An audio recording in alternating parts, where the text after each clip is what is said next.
Dear student, this year we learn in political science about our constitution and our democracy. The first chapter of your political science is working of the constitution. When we see this chapter, first we can see objective of the Constitution of India. What is it? It is to establish a secular democratic republic. Now, there are some important provisions in our constitution, and those are to ensure that the citizens get justice and their freedom is protected.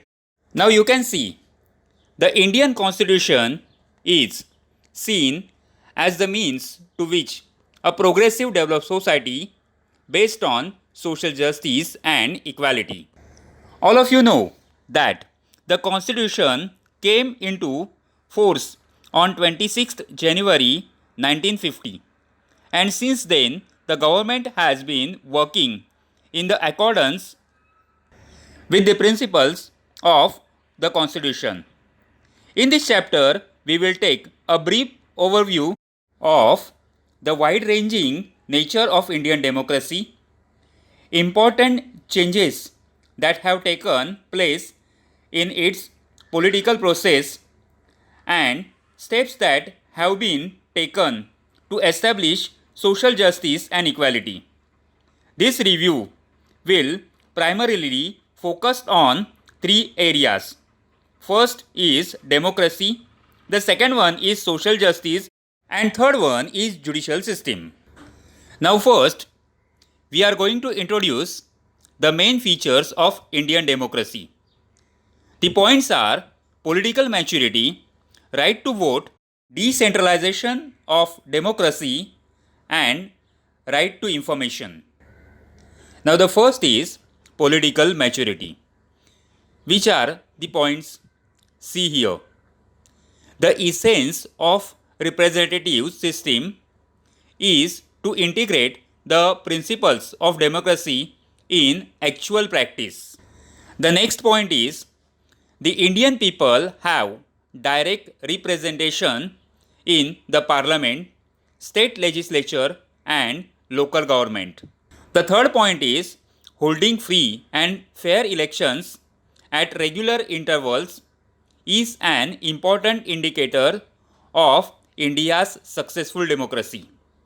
And the last point is the increasing participation of the people in the Indian political process and political competition shows that Indian democracy has been successful to a great extent. Now the next feature of Indian democracy is right to vote. The Indian constitution had made the provision of right to vote for adult. Now see, what is the effect of it? India, the largest democracy in the world. Why is it? Now see, there are some reasons. The Indian constitution granted adult suffrage by giving the right to vote equality to both men and women above the age of 21 years. The voting age was later reduced from 21 to 18, which gave opportunity of political participation to the young generation of India. Such provisions have made India the largest democracy in the world. Now see, India has the largest number of voters compared to any other democratic nation. Now the next feature of Indian democracy is decentralization of democracy. See, decentralization of power central to democratic government. Decentralization control the misuse of power and also create opportunities for political participation for the common people.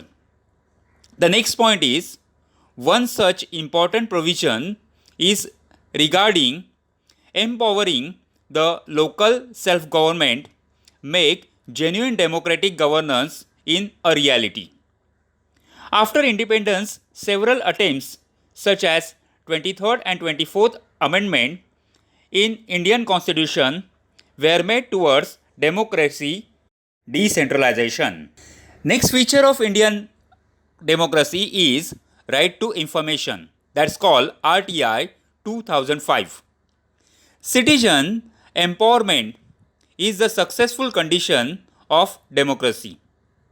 It is necessary to create opportunities for citizens' participation and the interaction with the government. The government of India give the right to information to the citizens of India to ensure transparency and accountability, which are the hallmark of good governance. Right to information has made the government more transparent and has reduced the element of secrecy in the working of government.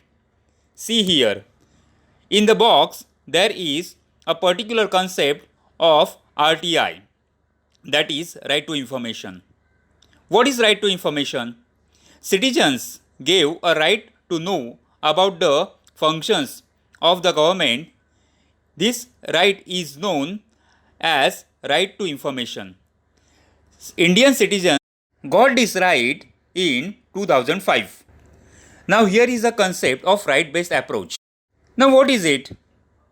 In the decade after independence, progress was made towards more and more democratization of India. However, in this process, citizens were considered as beneficiaries. In the last few decades, development is considered as the right of the citizens. After the year 2000, the whole approach towards democratic reforms has changed.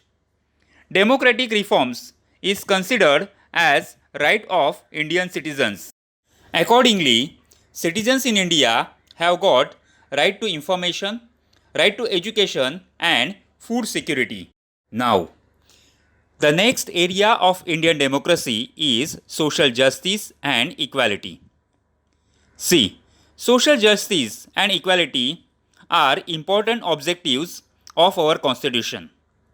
The Constitution has given the guidelines to establish a new society based on these two values. To establish social justice is to remove those social conditions which are responsible for injustice and insist on the equality of dignity for all individuals. To establish justice and equality are to be made at all levels of society. Government efforts and policies on this front are more important. See, democracy is in fact a process of accommodating different sections in society. See that democracy helps in reducing social conflicts also. Now, two efforts made in India to establish justice and equality. The first is policy of reservation of seats. The second one is the Scheduled Caste and Scheduled Tribes Provision of Atrocities Act. That's called Atrocity Acts also. Provisions for minorities.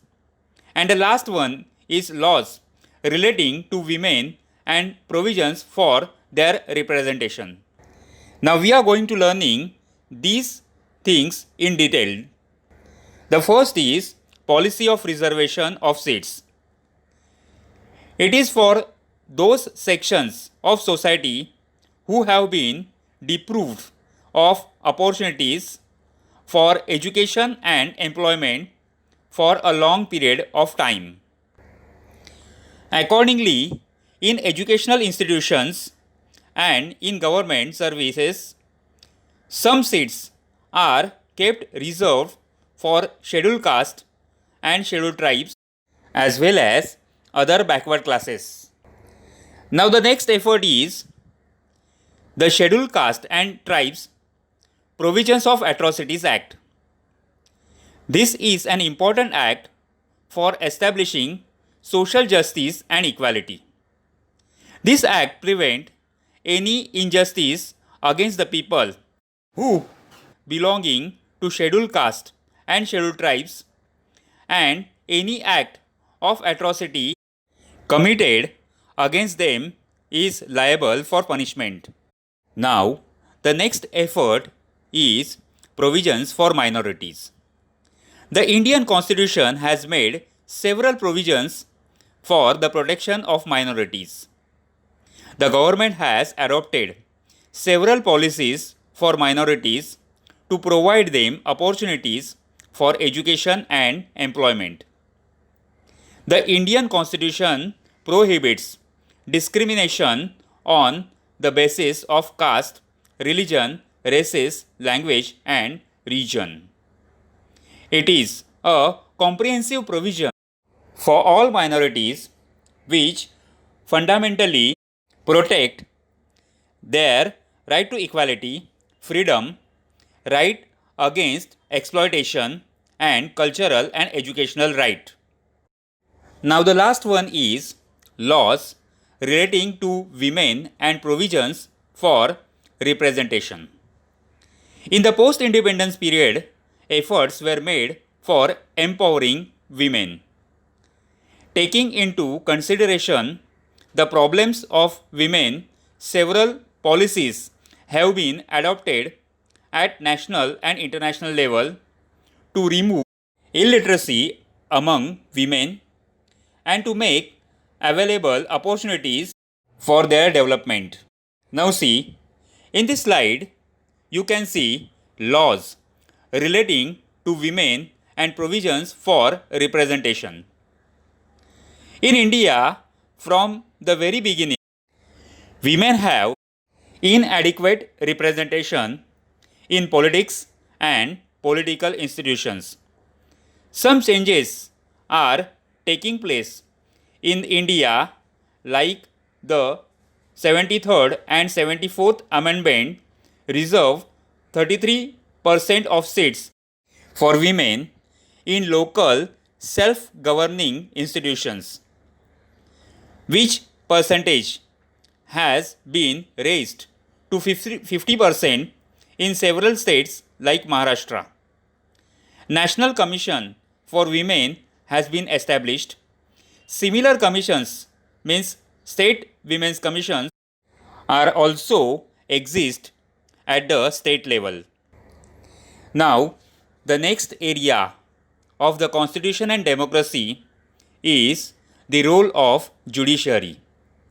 The judiciary system in India has played an important role in strengthening democracy and helping to make towards achieving the objectives of social justice and equality. While interpreting the provisions of the Constitution, the judiciary has always taken into consideration the fundamental objectives of the Constitution and also the intention of the Constitution makers. Now here you can see the role of judiciary with the help of 2 points. The first point is the basic framework of the Constitution, and the second one is significant judicial decisions. Now we think these points in detail. The first point is the basic framework of the Constitution.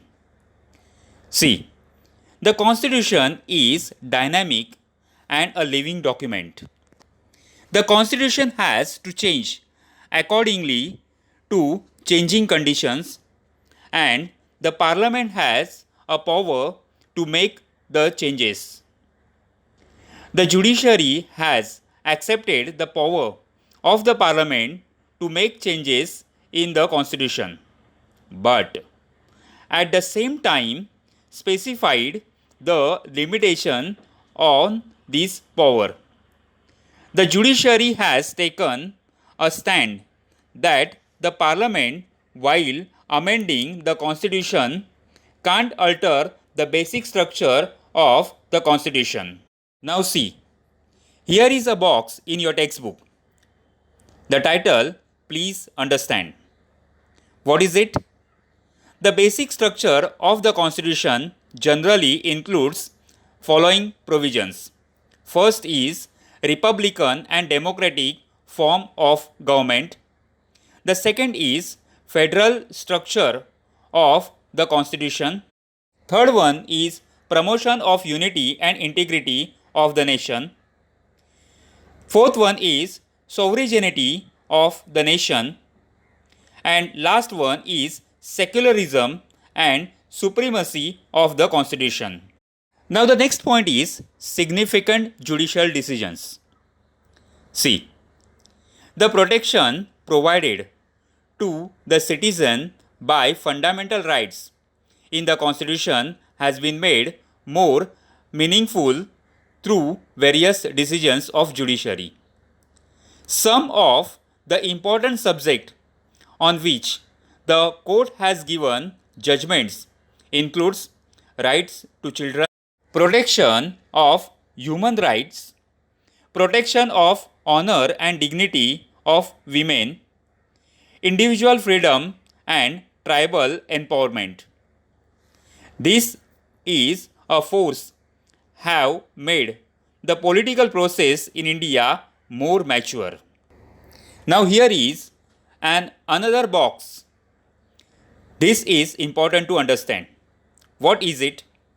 See, democracy requires good governance or best governing practices. Following are the features of good governance. What should be done to bring good governance in democracy? See these points. Accountable, responsible government. Next is effective and efficient government. Third one is responsive government. Next is just and all-inclusive development. And the last one is people's participation in the governing and decision-making process. Now at last, we are going to summarize this chapter. In this chapter, we took a review of the constitution and the working of the government on the basis of the constitution in the context of Indian democracy. See, there are many challenges before Indian democracy. Government's acts and policies have not put an end to all problems. There are several new problems confronting us. However, what is important is that the people in India have developed a democratic mindset. So such a way we take a review of the working of the constitution in this chapter. Thank you.